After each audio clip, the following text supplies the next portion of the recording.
If you've just gotten into fingerboarding and you want to up your game, or if you've been fingerboarding for years, here are 7 tips to get better at fingerboarding.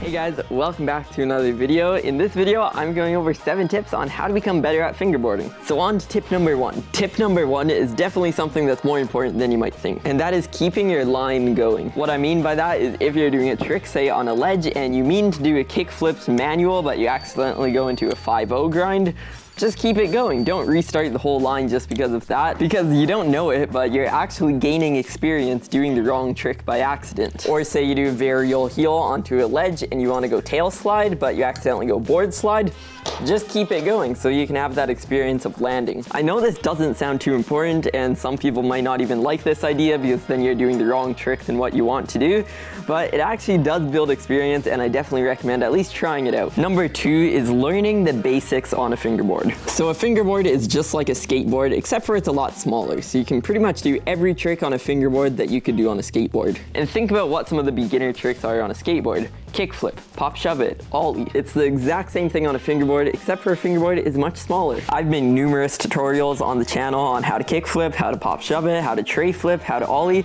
So go check those out if you want to learn some of those tricks. There are plenty of other videos out there if you want to go check those out as well. But just some of the basics I would learn first is I would try to at least get like the smallest ollie possible, just even if it's like only that big. From there, I'd recommend probably learning a kickflip as your first trick and then a tray flip as your second trick. This is just going to give you a good air sense with the board because you'll learn popping the board up, flipping the board for the kickflip, even if you're not really landing them that consistently. And then a tray flip is just where the board does a 360 with a kickflip.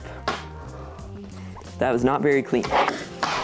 Number 3 is setting goals. This is actually super important. Not only is it important with sports or even just other random things in life, but for anything you need to set goals. So on a fingerboard, I'd recommend just setting a goal like how to do a kickflip even if you're just a beginner. And just know that mindset also plays a huge role. So just know that other people do kickflips. So how hard can it be? Like there's no reason why I can do a kickflip, but you can't. It just takes practice.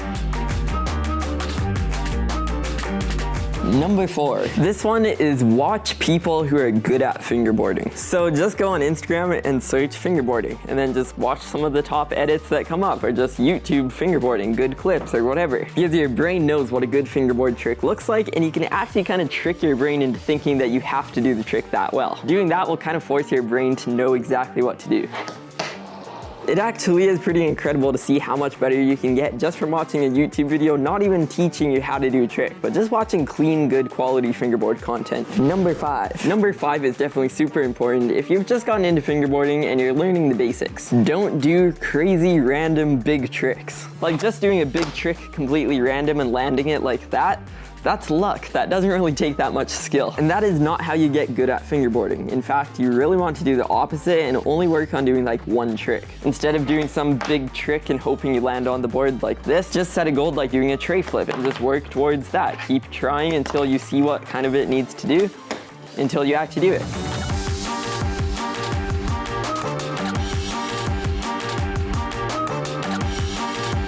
About the only exception I have with this is kind of what I talked about in step 1. And that is if you do a controlled trick onto a box or a ledge or a rail or really anything and you land in the wrong grind, pretty much no matter how you land on a rail, it's still an actual grind that exists. So just keep it going. Number 6. This one is visualizing the tricks before you do it. And this doesn't even have to be done all in your head. You don't need to just think about what needs to be done.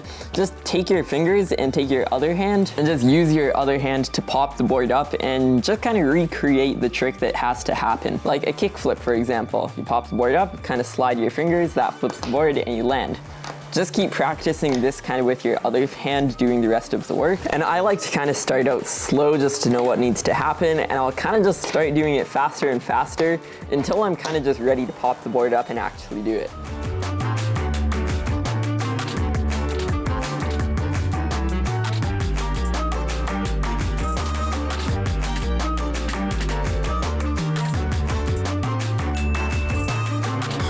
On to the final step, which is step number 7, and that is filming some of your fingerboard tricks, even just in normal speed, or what I like to do is film them in slow motion. Because what this does is shows you how good your tricks actually are. Sometimes when you just do it in real speed like this, they look pretty clean, they look pretty dialed, they look pretty smooth, but then you watch it in slow-mo and it just is super sloppy. You pop up and do a trick, the board lands way before your hand and it just like does this awkward pop motion.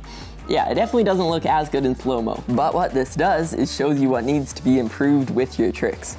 So if I think my tricks look pretty good just with my own eyes, film yourself and you know exactly what to improve on. If you see that you're not catching the board in time, catch the board faster. If you're not spinning the board fast enough, spin it faster. So you can really see exactly what you're doing right or wrong. And those are 7 ways to get better at fingerboarding. I hope you enjoyed this video, and I made a video pretty similar to this about 6 months ago.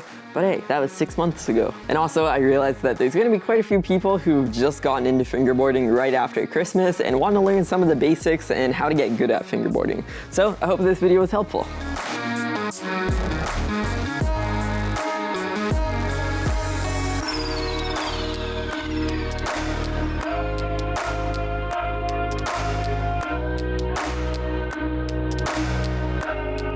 So thank you so much for watching this video and making it to the end. I hope you enjoyed it and found this video helpful. Share this video with a friend if somebody just got into fingerboarding and you think they should see this video. Also consider joining the Discord because lots of people are online all the time and they can really help you out with buying a next setup, knowing what parts to buy, doing new tricks, whatever, pretty much anything you think of, it's there. And if you really enjoyed this video, check out that video down there. Another one is way over there as well. Subscribe button is straight ahead right here. Go check all of those options right there and I will see you in my next video.